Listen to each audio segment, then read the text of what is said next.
Welcome to the show. It's your girl Sarah right here on the Sunrise. Now, I'm very, very excited to be here because I have a lot of interesting things to be sharing with you on this beautiful Friday morning. And it is Friday, something that we are all excited for, obviously, because it's Friday and Friday means that it's the weekend. And that's obviously the time that you're going to be resting. So, like I said, I'm very, very excited. I'm excited for today because it's Friday. Now, I have a lot of interesting things to be sharing with you. I have a lot of interesting conversation to be having with you. So make sure you stay tuned because we're going to have an important and interesting conversation about how to deal with disappointment. Okay. Now, I know that is a feeling that has been there ever since last week because of obviously how the match turned out and how people reacted and how people behaved. So, obviously, because of that, that's a big problem. And, we've all been disappointed collectively because of the match, but also because of the pandemic, because of all the other different things that we have been going through. So it is important for us to find ways to deal with disappointment. It's important for us to figure out ways in which we can handle disappointment and actually make sure that we get over this and we know how to deal with disappointment. Now you're tuned into Relax Radio, and you're with your girl Sarah right here on the Sunrise, and I'll be keeping you company all the way until 9 a.m. So make sure you stay tuned, but also don't forget to go follow us on our socials, which is Facebook, Instagram, Twitter, and TikTok. And also don't forget to download the app, which is available on both the Apple App Store and the Google Play Store, and that way you can actually be a part of this conversation. You can always make sure that you are a part of this conversation and contribute, your thoughts and opinions to it as well. Now, don't forget to text me on 078 to share your thoughts, your ideas, your opinions, whatever it is that you want to share with us. Make sure you do that. And obviously, you can call me as well if you want to call. Well, go ahead, call me. I would be excited. I would be glad to hear what you have to say about whatever it is that we're talking right now. So let's head into the conversation because now we're going to be talking about how to actually get over disappointment. So sorrow and disappointment are in fact a big part of pandemic life. Okay, we were all sad, we were disappointed, our lives are monotonous. So many different things have changed because of the pandemic, and obviously the fact that the England and it obviously the fact that England did in fact lose the football match that was there has also left majority of the country feeling disappointment very, very keenly, right? But the thing is, that's what life is about. We have to go through these different types of feelings, we have to go through different emotions to actually get through life, to actually make sure that we get past life. So the truth of the matter is, even though we go through a whole different types of emotions, we go through different feelings on a daily basis, that's completely normal. But the thing is, while we're going through all of these emotions, we need to find ways in which we can deal with all of these distressing emotions, right? So then we have this whole question of how exactly do you cope with crushing disappointment? Is it better or worse if someone is feeling it at the same time? If everyone around you is collectively disappointed, does it make you feel better? Is it in any way helpful or comfortable for you?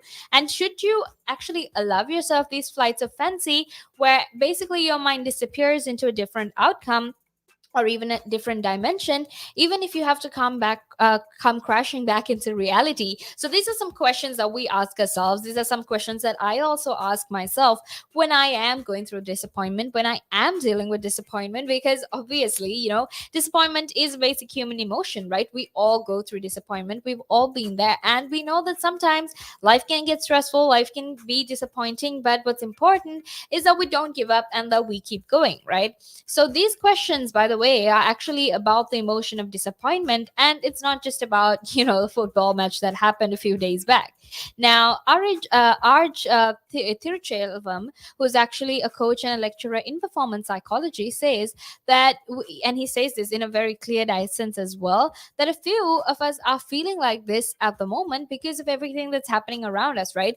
We have we have a pandemic that's currently happening, and in addition to the pandemic that's currently happening, there's, we also lost the football match. And when we're thinking about it in terms of our future, when we're thinking about things, about how things will turn out, it's not something that's very positive, right? Because as much as we try to be positive, as much as we try to be optimistic and hopeful, what we need to understand, or what we need to keep in mind, is in fact the fact that, maybe after this pandemic, things might not get back to the way it exactly was. We do have an economic recession. We do have to, we're dealing with Brexit as well. And obviously, considering all of that, the economic impact has in fact been quite great, quite large. And also, in addition to the economic impact, in terms of social impacts, in terms of, political impacts and whatnot, there has been a lot of change as well. And it's not necessarily a positive change. It hasn't always been positive. It hasn't been something that we are looking forward to. But obviously, the one thing we're looking forward to is the fact that, lockdown is ending, and we will soon be able to get back into how our lives used to be. Now, that's something you and I are both looking forward to, something that we're all excited about. But having said that, although we're hopeful, although we're excited, it doesn't mean that things will, or things might in fact go back to the way it was. Things might not actually go back to the way it was. And that means, we'll have to face different things. We'll have to go through a lot of different things as well. And one of the biggest feelings that we're currently going through is in fact disappointment. And that's why I'm here to help you understand disappointment, how to deal with disappointment, how to get over disappointment, and why disappointment is in fact good for us. And I know that sounds crazy, because you wouldn't think, hey, like, why would you ever think disappointment is good? But really, that's it actually helps you grow as a person. But we will be getting into all of that a little later. But right now, we will be having this conversation of, disappointment, why it happens and how it happens. Now, he basically said that what we're feeling right now, to put it into perspective, we have this flip the mentality, right? Because if we're talking about disappointment in terms of football, we've got back-to-back semi-final and final appearances in the last three tournaments, which was 2018, 2019, and a few days back. And in other words, life, or or this green corner of it at least, had never been more amazing. So many different things were happening, especially in terms of football, right? Everyone was excited, everyone was hopeful, like, finally we've been getting so much of football action, so maybe this time we will actually win it, right? And everyone was hopeful, and everyone had a lot of hope riding on on themselves, obviously, with regard to football. So in other words, when we lost the match, it was disappointing. But this is not just in the case of football, right? Including a lot of other sports like cricket, or whatever, all the other sports that are out there. If the team you're cheering for doesn't win, or they lose, then obviously there is a lot of disappointment that comes along with it, right? So this disappointment that we have right now isn't necessarily only about football. It's not necessarily only about any sporting event. It can in fact be a whole bunch of other events, given the fact that we have been through a lot of different things in the past 1.5 years, right? We've been through a pandemic. We're still going through the pandemic, by the way. And then we basically lost the football match. And in addition to that, there was obviously a whole lot of other things. So obviously, then, disappointment isn't an emotion that you just feel because of the fact that your favorite sport team actually lost the match, or it's not something like that. Disappointment is something consistent. Disappointment is something that we feel a lot. So for example, if you really wanted a job, if you were really excited for a job you were applying, and you didn't get it, you would be disappointed. If you studied really hard and you didn't get the grades that you wanted, you would be disappointed, right? So disappointment is in fact an emotion, is in fact a feeling that we constantly feel, is in fact something we go through almost every day in life. Or okay, maybe not almost every day, but every once in a while we do go through disappointment. Every once in a while we do go through situations that we aren't necessarily satisfied with, right? So sometimes you even wake up feeling disappointed and you don't even know why. And I think that has to be the worst kind of disappointment ever. So what exactly do you do then? How do you change this? Now, the first thing to do when it comes to disappointment, the first thing to keep in mind is to make sure that you don't suppress that feeling. Okay, because the more you try to suppress it, the more worse it gets over time. So psychologists actually, or even therapists, often talk about living in or sitting with a negative emotion. And I know it sounds like Why would you want to possibly put yourself through all of that negative emotion? Why would you possibly want to put yourself through all of that, terrible emotion? And why would you want to hurt yourself that way, right? I mean, that's a question that anyone would have. But the thing is, it actually sounds, while it sounds obscure, it also sounds very, very sensible, right? Because what happens when you do this is it's basically an instruction of which you can see the benefit but have no idea how to enact, right? Sometimes you can be disappointed about things, but that could actually lead to much better situations. Sometimes you might not have gotten that job you wanted, that you wanted so badly, but that will eventually lead you to getting a better job. That will eventually lead you to having a much better job. And that is something that you are grateful for. That is something that, you will be grateful for when you look back in time. Now, Annalisa Barberi actually explains clearly why it can be so powerful to not always look on the bright side. Now, this is a problem that a lot of people have, right? When it comes to looking at problems, everyone's like, oh, be positive, be optimistic. But the truth is, sometimes all of that optimism, all of that positivity isn't in fact realistic. It can be very unrealistic, and it can have a lot of harming effects. It can have a lot of negative effects. So then it's very, very important for you to make sure that when you are having these, when you're going through these negative emotions, when you're going through these negative situations, that you always try to be as realistic as possible. I'm not saying it's wrong for you to be hopeful. In no way is it wrong for you to be hopeful and have a little bit of optimism. But having said that, just make sure that it's not too much of optimism, because this is something I say all the time. Too much of anything is never good. You should always make sure that whatever it is you do, whatever thoughts you feel, is in moderation. And I know it's easier said than done, especially if you're an overthinker like I am. If you have anxiety, your thoughts can be very, very intrusive, right? But the truth is, it's all a matter of controlling those thoughts. It's all a matter of being able to tell your mind, or being able to control your mind, right? Like telling yourself, look, I'm not going to be having these negative thoughts right now, so I'm not going to feel it. But in this case, when it comes to disappointment, if you're feeling it, you should sit down and go through that feeling. You should let yourself feel all of those negative emotions that you feel. Because when Annalisa actually, in fact, first became a mom, she found it very, very overwhelming. And she basically read a bunch of articles, she read a bunch of documents about what to do if she thinks she's being followed, right? And if you think that there's nothing you can do to get away from it, then you have to turn around and face the attacker, right? And I know this is not probably the best example I can think of, but if you were being followed by someone, and you didn't know how to get away from them, how would you actually deal with that? You would have to face your attacker. You have to face that terrible situation, right? And then at least that makes them lose that element of surprise. And to be honest, it strikes me as something brave that you can do. And that's what we need to do with negative emotions as well. The moment you feel it coming, the moment you feel so many negative emotions in yourself, within your mind and whatnot, the best thing to do is turn around and face those negative emotions. Let yourself go through those feelings. I know it's not, the best thing or the happiest thing that you can do, but it's definitely going to help you, right? Now, make sure you stay tuned, because right now we're actually going to head into a small break. And after that, we will be back to keep talking to you about how to deal with disappointment. The valuations that you place on an asset are always behind you. It's always in hindsight. It's never in front of you. And that's one of the challenges, right? Because you're always valuing what happened yesterday. And what you need is what's going to happen tomorrow. What am I saving or investing for? Why am I doing it? When will I need the money? And how much money do I need? Yeah.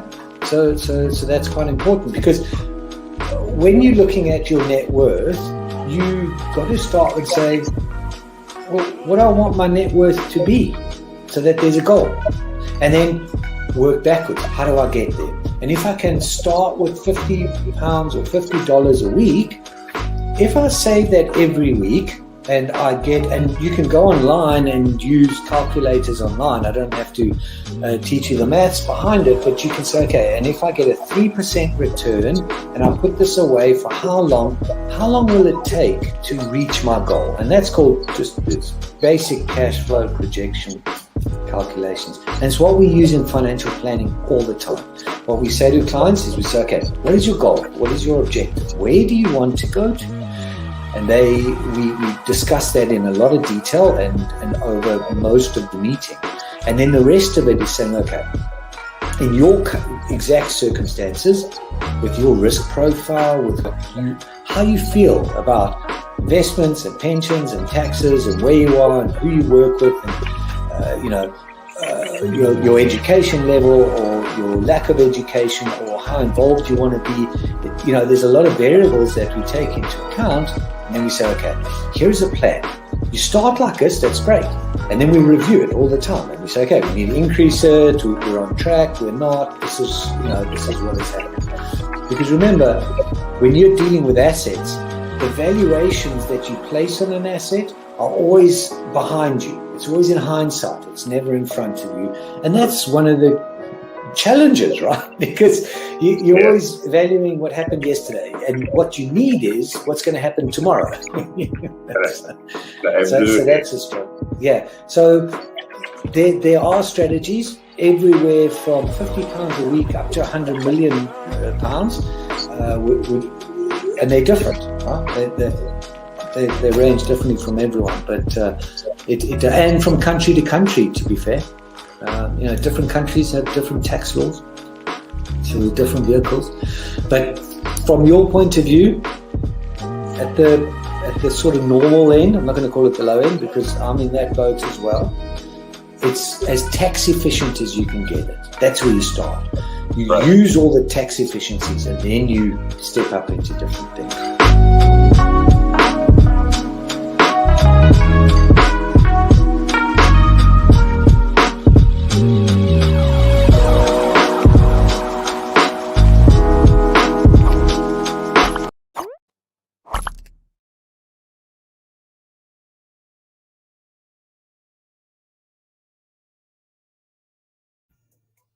Welcome back to the show. It's your girl Sarah right here on Relax Radio. You're tuned into the sunrise, and I'm very, very excited to be here on this beautiful Friday morning to share my thoughts and my opinions with you, because that is absolutely, that is what I love to do, right? And there's absolutely nothing better to share your thoughts, your experiences with everyone who's listening in, because it's definitely going to help a lot of people out there, especially if they're dealing with similar situations. It's definitely going to help them to understand. It's definitely going to help them to go through that and make them feel better about the situations that they're going through. So we're talking about disappointment, something that we have all been going through, during the pandemic, when we lost a football match, and so many other different types of emotions that we have been going through. But today we're focusing on disappointment, on why it happens, how we deal with it, and why exactly disappointment can sometimes in fact be very, very helpful. So that's a conversation we're having, and I'm very, very excited to be here to share my thoughts and opinions with you. But before we head back into the conversation, I want to very quickly remind you that you can in fact get in touch with us. Make sure you text me on 078-524-73473. So make sure you text me, you call me, and tell me about your thoughts, your experiences, whatever it is that you want to share with me. Make sure you do that, because I would absolutely love to hear from you. Okay. And don't forget to go follow us on our socials, which is Facebook, Instagram, Twitter, and TikTok. And that way you can always stay connected. You can always stay informed about everything that happens right here in the United Kingdom, but also all around the world as well. So make sure you do that. And don't forget to download our app, which is available on both the Apple App Store and the Google Play Store. And that's definitely going to help you be a part of this conversation at any time of the day from anywhere in the world.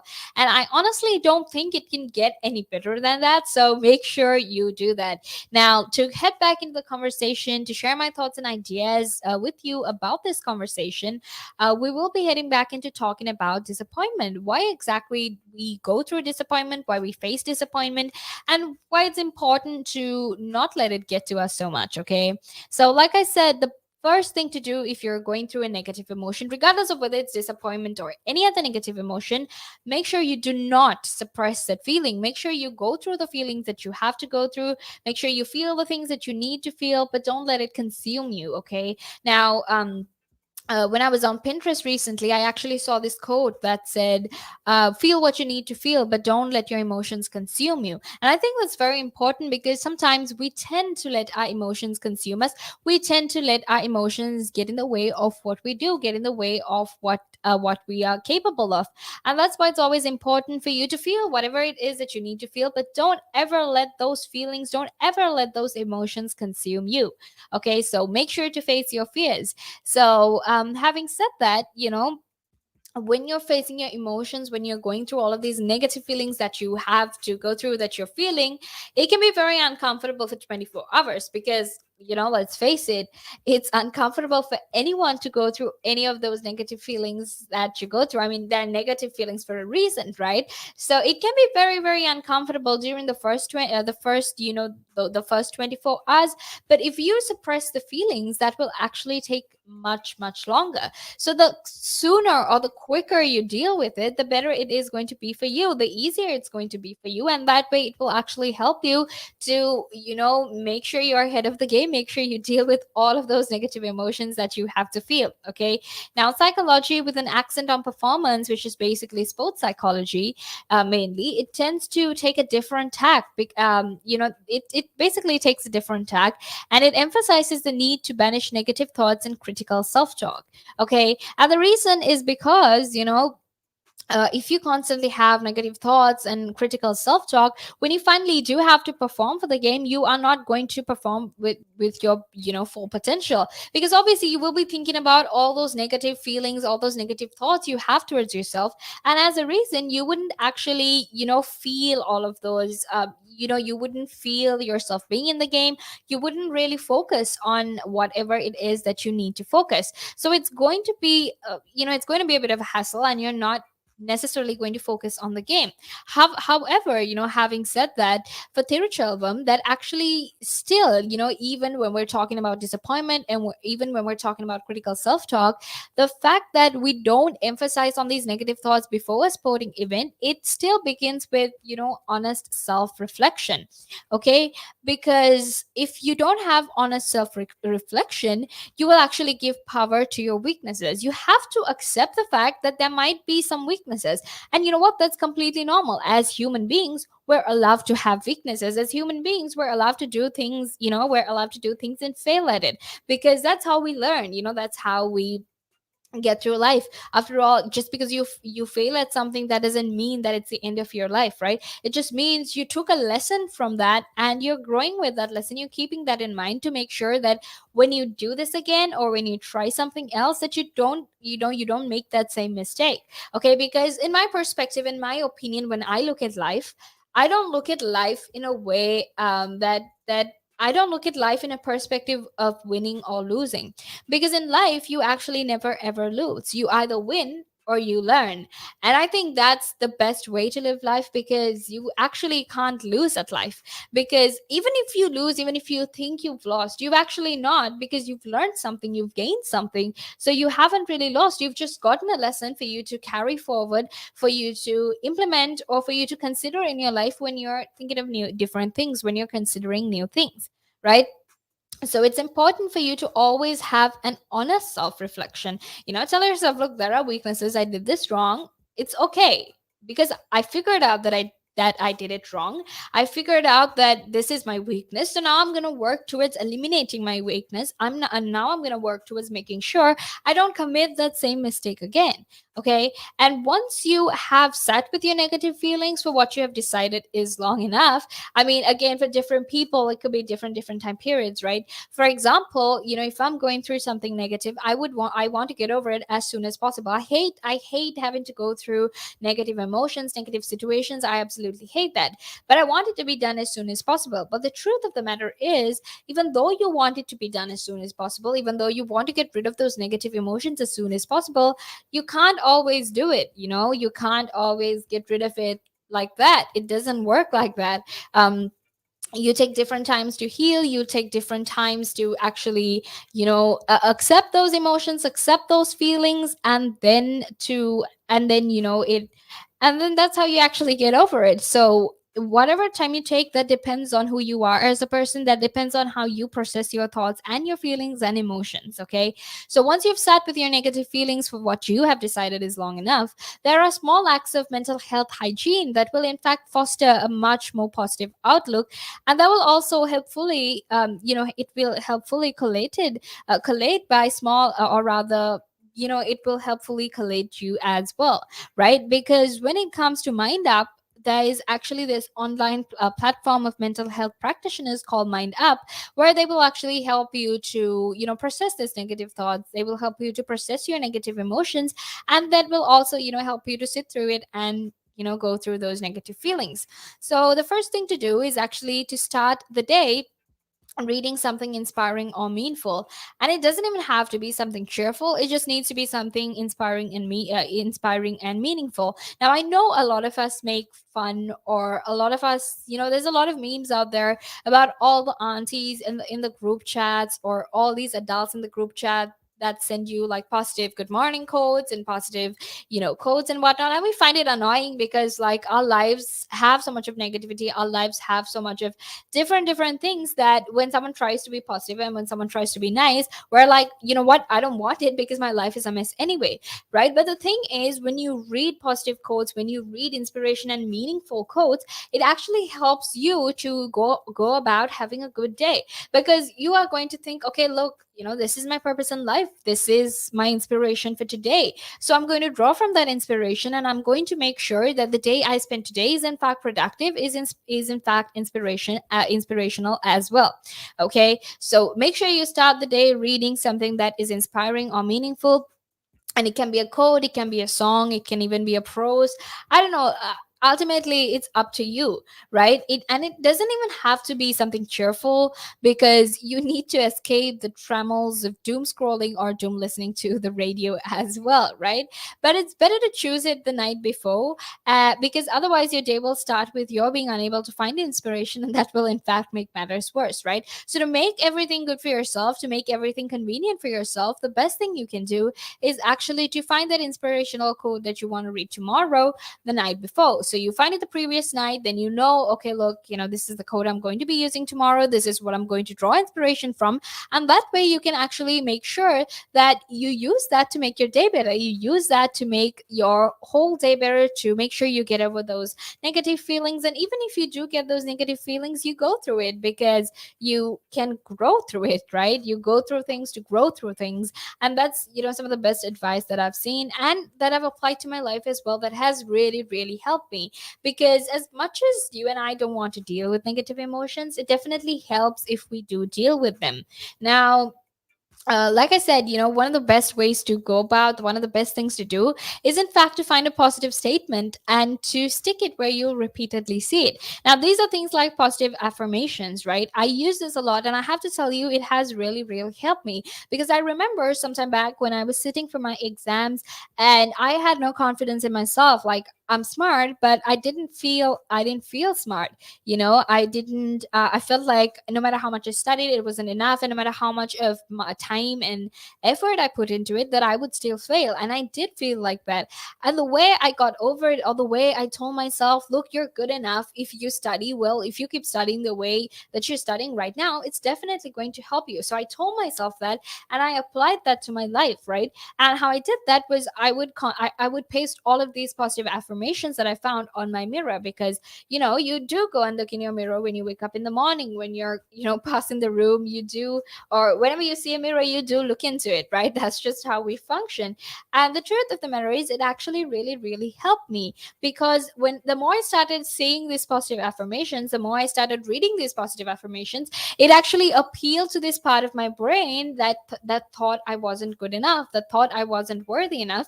And because it appealed to that part of my brain, it did in fact help me to become better, to feel better, and to feel like what I was doing was in fact worth it. Now, if you don't know positive affirmations are. If you don't know how to find a positive affirmation, well, it's not that hard. If you just go on Pinterest and you search up positive affirmations, you can find more than enough positive affirmations, okay? And those are things like, I love myself, or I deserve to be happy, or I deserve to have good things coming my way, I deserve to have blessings coming my way. Now those are in fact the positive affirmations that I am talking about. So make sure you find a positive statement and paste it somewhere that you'll repeatedly see it. Now, make sure you stay tuned, because right now we're actually going to head into a small break. But after that, I will be back to keep talking to you about how to deal with disappointment and how to get over disappointment as well.